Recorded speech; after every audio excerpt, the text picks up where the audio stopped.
Hi గారు, welcome to our channel. ప్రస్తుతం మనతో పాటు భరద్వాజ్ గారు సీనియర్ జర్నలిస్ట్ ఉన్నారు. వారితో ఒకసారి మాట్లాడదాం. సార్ నమస్కారం సార్. నమస్తే. సార్, ఏబిఎన్ ఆంధ్రజ్యోతి పేపర్లో ఒక ఆర్టికల్ వచ్చింది సార్. అంటే అదొక టీడీపీ మంత్రి, డార్లింగ్ మంత్రి అని చెప్పేసి కూడా టైటిల్ వేసి ఆయన భాగవతాలు అన్నట్టుగా అందులో మొత్తం కథనాన్ని రాశారు సార్. అది ఎవరు అని చెప్పేసి సెర్చ్ చేస్తే అది అనగాని సత్యప్రసాద్ గారి పేరైతే వైరల్ అవుతుంది. ఆయన గురించి ఆ మొత్తం ఆర్టికల్ వచ్చిందని చెప్పేసి చెప్తున్నారు. అసలు ఏబిఎన్ ఆంధ్రజ్యోతిలో టీడీపీ మంత్రి గురించి ఈ విధంగా రాయడం ఏంటని చెప్పేసి కూడా క్వశ్చన్స్ చేసుకుంటున్నారు. మరి ఆయనే కాదా, ఎందుకు ఈ విధంగా వీళ్ళు ఆయన గురించి ఈ విధంగా రాశారు, మీరేం చెప్తారు సార్? అంటే ఆయన బ్రాటప్ ఇక్కడే జరిగింది, హైదరాబాద్లోనే. ఆయన చదువుకుంది కూడా ఇక్కడే, ఎడ్యుకేషన్ ఇక్కడే జరిగింది. రెండోది హైదరాబాద్లో రియల్ ఎస్టేట్ బిజినెస్లో ఉన్నాడు ఆయన. ఇలా హైదరాబాద్తో రెగ్యులర్ అంటే ఆయనకి బిజినెస్ డీల్స్ అన్నీ ఇక్కడే ఉన్నాయి.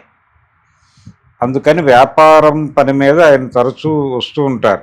మిగిలిన మంత్రివర్గంలో మిగిలిన టీడీపీ మెంబర్స్ వరకు చూస్తే దానిలో బీజేపీ వాళ్ళు ఉన్నారు, జనసేన ఉంది, అది పక్కన పెట్టి టీడీపీ వరకు చూస్తే హైదరాబాద్తో ఎక్కువ రిలేషన్స్ ఉన్నటువంటి, హైదరాబాద్తో వ్యాపార సంబంధాలు ఉన్నటువంటి మంత్రి ఇతనే అనేది ప్రపంచం మాట్లాడుకుంటుంది. మాట్లాడుకోవడానికి ఆ ప్రాతిపదిక ఉంది.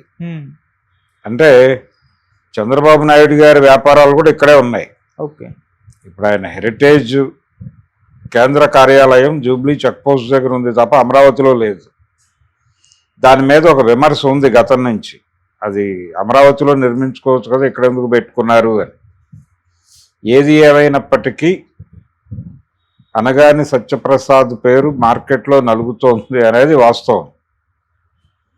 ఆయన రేపల్లె నియోజకవర్గానికి ప్రతినిధి, గుంటూరు జిల్లా. ఆయన మీద ఎందుకు టార్గెట్ చేశారు అనేది చూస్తే అదొకటే కాదు, రకరకాలుగా ఆంధ్రజ్యోతి పార్టీని గైడ్ చేసేటువంటి ప్రయత్నం చేస్తోంది. ఆంధ్రజ్యోతి అనే పేపర్ ద్వారా తెలుగుదేశం ప్రభుత్వం కాదు, అది కూటమి ప్రభుత్వం. కూటమి ప్రభుత్వానికి అనేక మార్గదర్శకాలు జారీ చేస్తోంది, మార్గదర్శనం చేసేటువంటి ప్రయత్నం చేస్తుంది. ఒక రకంగా అనధికార ముఖ్యమంత్రిగా వ్యవహరిస్తున్నట్టుగా కనిపిస్తుంది. ఎందుకు ఈ మాట అనాల్సి వస్తుందంటే, ఆ పత్రికలో రెగ్యులర్గా వస్తున్నటువంటి వార్తలు, ముఖ్యంగా ఎడిట్ పేజ్ ఆర్టికల్స్, ఆర్కే గారు రాసేటువంటి కొత్త పలుకులు, ఇవి టోటల్గా దానికే డెడికేట్ చేస్తున్నారు. చాలామంది ఏమనుకుంటున్నారంటే ఇదేదో నెగిటివ్గా రాసేస్తున్నారు అనుకుంటున్నారు, కానీ నెగిటివిటీ కాదు, అది మార్గదర్శనం.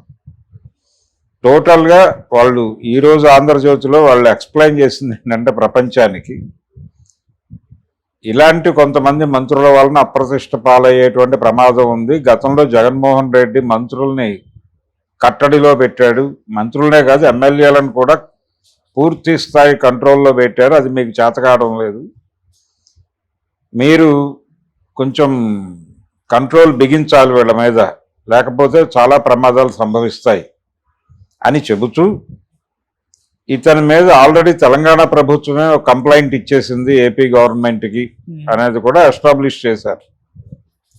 చేయటం ద్వారా చంద్రబాబు నాయుడు గారు లూజ్గా ఉంటున్నారు అనేది ఎస్టాబ్లిష్ చేస్తూ, 24 అవర్స్ బిజీగా ఉంటున్నారు మీరు, ఎవరికి దొరకటం లేదు, చాలా బిజీ షెడ్యూల్లో తిరిగేస్తున్నారు మీరు, ఇది మానేయండి, ముందు మానేసి నిర్మాణాన్ని పటిష్టపరచుకోండి. అలాగే నెక్స్ట్ రాబోయేటువంటి ఎన్నికల్లో పార్టీ తిరిగి అధికారంలోకి రావాలంటే ఏం చేయాలి అనే దాని మీద మీరు ఫోకస్ పెట్టడం లేదు అనేది చెబుతూ, జగన్మోహన్ రెడ్డిని కట్టడి చేయాల్సినటువంటి ఆవశ్యకత గురించి, మీరు ఇవే మిస్టేక్స్ చేసుకుంటూ వెడితే 2019లో ఏం జరిగిందో అదే జరుగుతుంది రేపు పొద్దున రాబోయే ఎన్నికల్లో. ఒకవేళ జమిలీ ఎన్నికల పేరుతో ముందుకు వస్తే ఇంకా మీకు టైం తగ్గిపోతుంది. కాబట్టి మీరు ఇప్పటి నుంచి తొందరగా పడకపోతే కుదరదు అని చెబుతూ కేసులు పెడుతున్నారు. మీరు అనేక కేసులు పెట్టారు ప్రత్యర్థుల మీద, కేసులు పెట్టుకుంటూ వెళ్తున్నారు, కానీ అక్కడ అరెస్టులు జరగటం లేదు అని అది ఎస్టాబ్లిష్ చేసే ప్రయత్నం.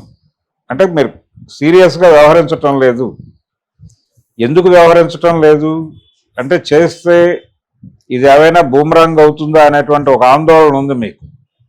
కానీ పార్టీ క్యాడర్లో దానికి సంబంధించినటువంటి సెంటిమెంట్ ఉంది.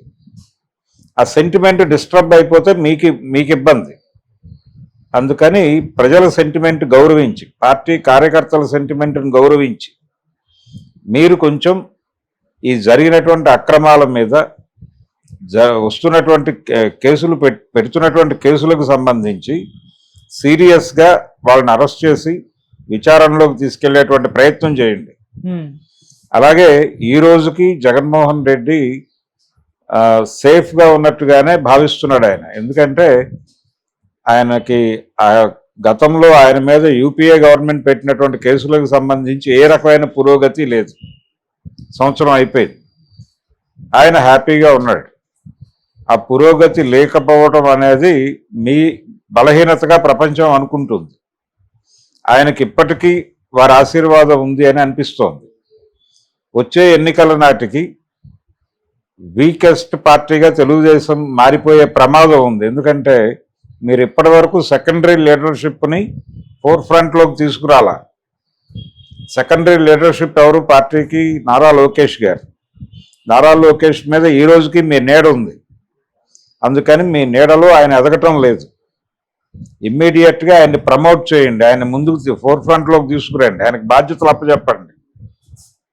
అది లేకపోతే క్యాడర్ మొరల్ దెబ్బతింటుంది. వచ్చే ఎన్నికలకు మీరు మీ వయసు పెరిగిపోతుంది.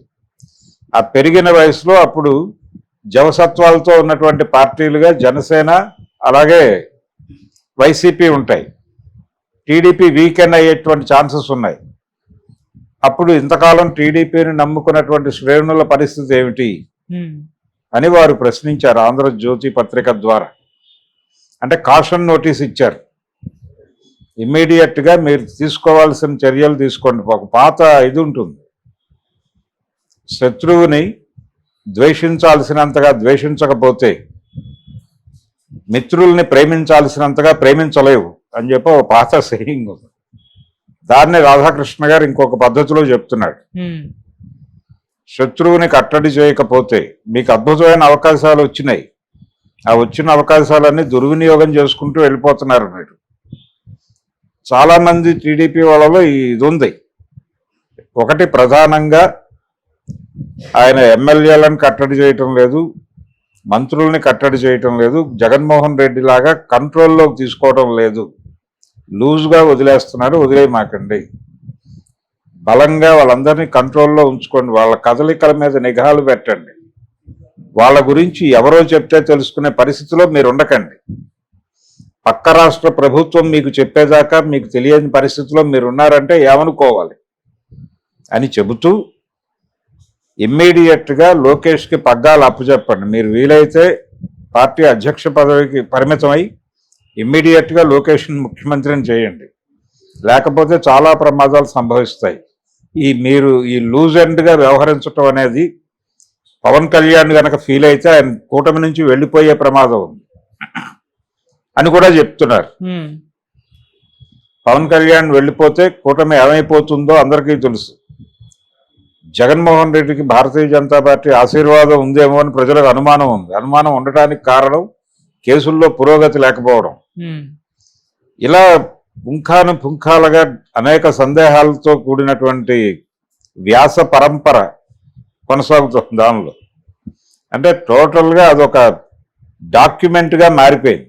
డాక్యుమెంట్ అంటే జనరల్గా రాజకీయ మార్గదర్శనం చేయటం కోసం ప్రతి పార్టీ కూడా ఒక క్లిష్ట సమయంలో ఒక డాక్యుమెంట్ రాసుకుని చర్చకు పెడతారు. అట్లా రోజు చర్చకు పెడుతున్నారు. రోజుకు ఒక డాక్యుమెంట్గా ఆంధ్రజ్యోతిని తయారు చేసి దాన్ని పార్టీ శ్రేణులకు పంపిస్తున్నారు.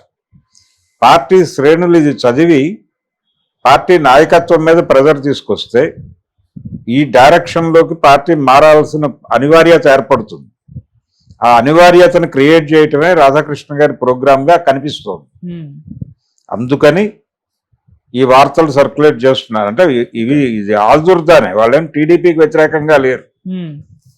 తెలుగుదేశం పార్టీని వచ్చే ఎన్నికల్లో ఎలా గెలిపించాలి అనే దానికి సంబంధించిన రూట్ మ్యాప్ ఇస్తున్నాడు ఆయన డైలీ. ఓకే, ప్రతిరోజు అదే పని. ఎట్టి పరిస్థితుల్లోనూ జగన్మోహన్ రెడ్డిని ఇంకొకసారి ముఖ్యమంత్రి స్థానంలో చూడదలుచుకోవడం లేదు ఆయన. అందుకని మీ లోపాలు మీరు కరెక్ట్ చేసుకోండి, రెక్టిఫికేషన్ క్యాంపెయిన్ నిర్వహించండి పార్టీలో. రెక్టిఫై అయిపోయి మరింత జవసత్వాలతో వచ్చే ఎన్నికల్లో 11 సీట్లకు కాదు 8 సీట్లకే పరిమితం చేయండి, 4 సీట్లకు పరిమితం చేయండి అన్న లెవెల్లో ఆయన మార్గదర్శనం చేస్తున్నాడు. ఈ ఎమ్మెల్యేలని మంత్రుల్ని మీరు లూజ్గా వదిలేయటం వలన జరుగుతోందనే పేరుతో చాలా అంటే జెంటిల్గా వ్యవహరిస్తున్నాను నేను, ప్రపంచానికి మన రహస్యాలు బట్టబయలు చేయటం లేదు అని ఒక మార్జిన్ ఉంచుకోవటం కోసం పేరు చెప్పకుండా వివరాలన్నీ చెప్పాడు. ఓకే. హైదరాబాద్తో రెగ్యులర్గా టచ్లో ఉన్నటువంటి ఒక మంత్రి గారు, హైదరాబాద్లో వ్యాపార లావాదేవీలు ఉన్నటువంటి మంత్రి గారు, హైదరాబాద్లో రెగ్యులర్గా ఒక స్టార్ హోటల్లో రూమ్ ఉంటుంది ఆయనకి. గతంలో ఒక 2 రూములే ఉండేవి, ఇప్పుడు 5 రూములకు విస్తరించింది. రియల్ ఎస్టేట్ రంగంలో సెటిల్మెంట్లకు సంబంధించి ఇక్కడ ఉన్నటువంటి క్లయింట్లు ఆయన దృష్టికి చాలా విషయాలు తీసుకెళ్తున్నారు. ఆయన రకరకాల పద్ధతుల్లో స్థానిక ప్రభుత్వాన్ని ఇన్ఫ్లుయెన్స్ చేయడం ద్వారా తన క్లయింట్లని సంతృప్తిపరిచి తద్వారా చాలా ముడుపులు అందుకుంటున్నాడు. ఈ లెవెల్లో రాసుకుంటూ వెళ్ళిపోయాడు. అవన్నీ చదివితే ఇక్కడ రియల్ ఎస్టేట్ వ్యాపారంలో ఎవరున్నారు అనగానే తక్కువ మెరిసే పేరు అతనే అనగానే. ఎప్పుడైతే అతను మెరిసాడో వెంటనే అతనికి సంబంధించిన వివరాల్లోకి వెళ్తే ఆయన హైదరాబాద్తో ఆయనకు ఉన్నటువంటి రిలేషన్స్ అన్నీ అర్థమవుతాయి. ఆయన వ్యాపారాలు ఇక్కడే ఉన్నాయి, ఆయన చదువుకుంది ఇక్కడ, ఆయన రిలేషన్స్ ఇక్కడ ఉన్నాయి, ఆయన ఫ్రెండ్స్ ఇక్కడ ఉన్నారు, ఆయనకు ఒక స్ట్రక్చరు ఒక వ్యవస్థ ఉంది ఇక్కడ. సో ఇప్పుడు అన్ని ముళ్ళు ఆయన వైపే చూపిస్తున్నాయి. అందుకని ఆంధ్రజ్యోతి ఒక అనధికార ఒక రకంగా ఆంధ్రప్రదేశ్ని రూల్ చేస్తోంది చంద్రబాబు కాదు,